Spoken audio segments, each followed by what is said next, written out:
안녕하십니까. 저는 잘 자고 싶다 소리수미 비누과 이대용 원장입니다. 보통 사람들이요, 코를 골아야 수면 무호흡증이 그 이후에 이렇게 발생한다고 생각을 하시는데, 코골이가 없고 낮에 그렇게 졸리지 않는데도 수면 무호흡증이 혹시 있을 수 있다는 사실 알고 계셨나요? 특히나 여성분들, 우리 폐활량이 아무래도 작기 때문에 여성분들이라고 하면 오늘 영상 끝까지 한번 좀 봐주시고요. 최근에 발표된 연구를 중심으로 저희가 한번 굉장히 중요한 내용을 한번 말씀드려 보도록 하겠습니다. 여러 번 말씀을 드렸는데, 저희가 이제 본격적으로 시작하기 전에 수면 무호흡증에 대해서 좀 먼지부터 한번 짚고 가볼까요? 수면 무호흡증은 잠자는 동안에 기도가 반복적으로 막히거나 좁아지는 현상인데요. 이러므로 해서 이제 호흡이 안 되는 거죠. 호흡이 약해지는 자세가 되기도 하고, 그 다음에 멈추는 현상이 나타나기도 합니다. 이걸 우리가 폐색성 수면 무호흡증이라고 부르는데요. 자는 동안에 목 안의 근육들은 아무래도 이완이 될 거예요. 그래서 그런 누워있는 자세에서 그런 근육들이 뒤로 처지면서 기도는 좁아지게 됩니다. 심하면 공기가 전혀 통하지 않는 이제 무호흡 현상이 나타나기도 하는데요. 그 정도를 나타나는 게 우리가 바로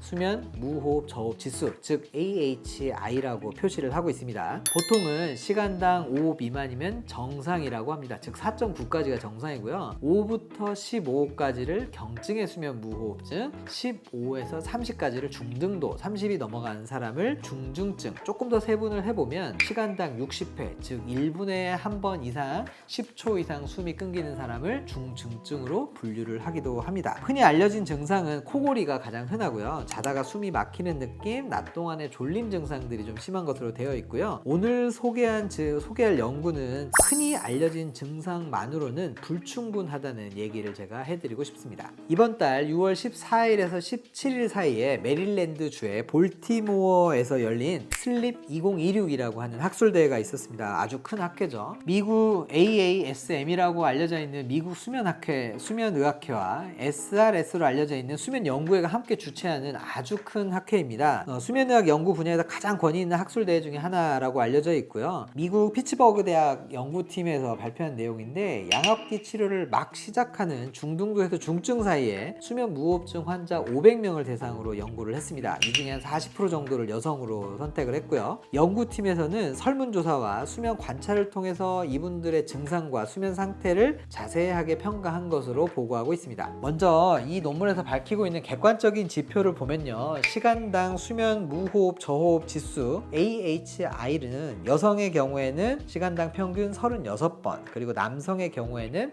40회인 것으로 보고를 하고 있습니다. 큰 차이가 없는 거죠. 자다가 숨이 막히는 느낌, 낮 동안의 졸림 정도를 평가하는 ESS, 남녀 간의 차이는 크지 않은 것으로 보고하고 있고요. 그러니까 겉으로 보이는 우리가 가장 대표적이라고 하는 증상이나 객관적인 지표는 큰 차이가 없다는 것을 보여주고 있습니다. 그런데 이런 전형적인 증상 말고요, 조금 증상을 좀 넓혀서 수면 무호흡증일 수도 있겠다라고 하는 여러 가지 증상을 좀 모아봤어요. 그랬더니 조금은 다른 그림이 나타나게 됩니다. 여성 환자들 같은 경우 보통은 남성보다 두통이나 악몽, 야간에 화장실 가기 위해 깨는 야간 빈뇨를 훨씬 더 많이 호소를 하고 계셨거든요. 수면의 질이나 낮 동안의 기능 저하, 그리고 불안감, 분노, 피로감, 우울감, 인지기능 저하 등도 여성에서 특별히 더 전형적으로 나빠지는 양상을 보이고 있습니다. 게다가 가정이나 직장에서의 역할 수행에 대한 불만족도 여성에게 더 높이 나타나는 편이고요. 그래서 우리가 정리를 해보자면,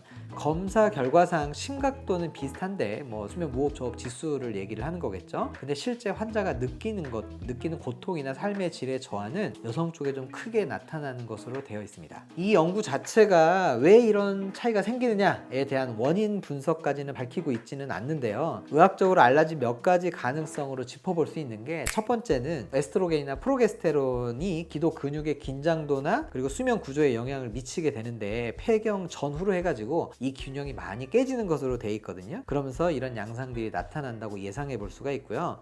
두 번째는 여성은 같은 수준의 산소 포화도의 저하나 미세 각성에도 두통이나 피로감, 우울감, 그런 감정의 변화 같은 비전형적인 증상들에 대해서 더 예민하게, 민감하게 반응을 하는 경향을 좀 보이고 있다고 생각해 볼 수도 있고, 세 번째는 해부학적으로 좀 취약성이 있는 야간 빈뇨나, 그리고 아직은 좀 사회적으로도 여성에게 부과되어 있는 가사나 돌봄 노동에 의한 만성적인 피로나 누적과 같이 수면 무호흡증과 별개의 요인이 겹쳐서 증상이 더 크게 만드는 가능성도 있는 것으로 생각해 볼 수가 있습니다. 문제는 지금처럼 전형적인 진단 기준, 수면 다원 검사를 해서 코골이의 정도, 수면 무호흡의 정도, 졸림의 정도, 이런 것들이 전형적인 증상에 대한 우리의 평가 기준들이거든요. 이걸로만 초점이 맞춰져서는 안 된다는 거예요. 연구팀은 이런 이유 때문에 여성 환자들이 남성의 비슷한 수준의 전형적인 숫자나 증상을 나타내고 하더라도 진단이나 치료는 필요한 사람들이 더 많다는 거거든요. 그만큼 여성들이 진단이 늦어지고 진단 기준에서 벗어나서 이제 정상으로 보이는 거죠. 이런 것에 대해서 우리가 좀 경각심을 가져야 된다라고 얘기를 하고 있고요. 다시 말씀드리면 나는 코를 골지 않아, 그리고 낮에 그렇게 졸립지도 않아, 그래서 괜찮겠지라고 생각하는 거는 주의하셔야 된다는 겁니다. 특히나 여성의 경우 사실 비전형적인 증상들인 만성적인 두통이나 피로, 우울감의 원인이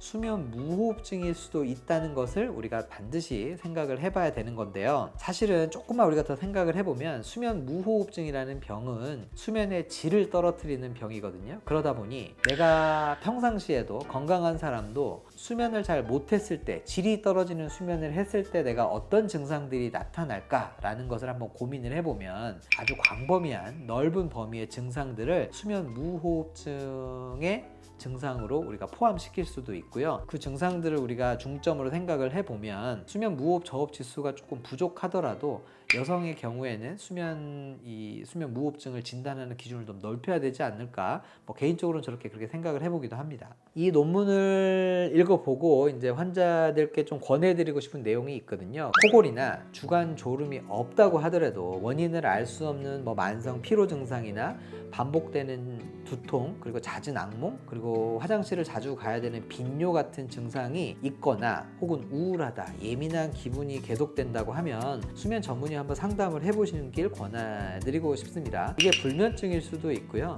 아니면 수면의 질을 떨어뜨린 수면 무호흡증, 그리고 하지불안 증후군, 그 다음 렘수면 행동장애, 여러 가지 원인의 수면 질환일 수도 있다는 거거든요. 그리고 진단은 수면 다원 검사를 통해서 우리가 확인을 할 수가 있고요. 수면 무호흡증으로 확인이 되면 자세를 교정을 한다거나 체중을 관리를 한다거나 이렇게 수술적인 치료가 아닌 다른 치료로도 충분히 치료가 가능한 중등도를 가지고 있는 분들도 계시고요. 검사가 필요하고 치료가 적극적으로 필요하다고 하면 아시는 것처럼 양압기나 아니면은 수술적인 치료를 통해서 우리가 치료를 받는 것을 표준 치료로 시행해드리고 있으니까 얼른 좀 병원에 내원을 하시면 좋을 것 같습니다. 이 논문을 기반으로 하지 않다고 하더라도요, 이제 수면에 대한 경험이 많은 의사 선생님들 같은 경우는 이런 상황은 익히 알고 있던 상황이거든요. 여성분들의 수면 무호흡 저흡 중등도가 낮다고 하더라도 사실은 댁에서 호소하는, 그리고 일상 삶에서 삶의 질이 떨어지는 정도는 남성보다 훨씬 더 큽니다. 물론 예민한 것도 있긴 하겠지만 진료실에서 여러 번 경험하던 일들이거든요. 본인이나 가족, 그리고 친한 친구, 같은 동료, 이런 사람들에게 이런 비슷한 증상들이 나타난다고 하면 가볍게 넘기지 마시고요. 한 번쯤은 권유를 해주시고, 그리고 스스로 점검하는 일들이 좀 필요하지 않을까 싶습니다. 그리고 다음 영상은 제가 이번엔 수면 다원 검사가 실제로 어떻게 진행이 되는지를 한번 자세하게 좀 설명해 드릴 거니까요. 다음 편도 기대를 해주시길 부탁드릴게요.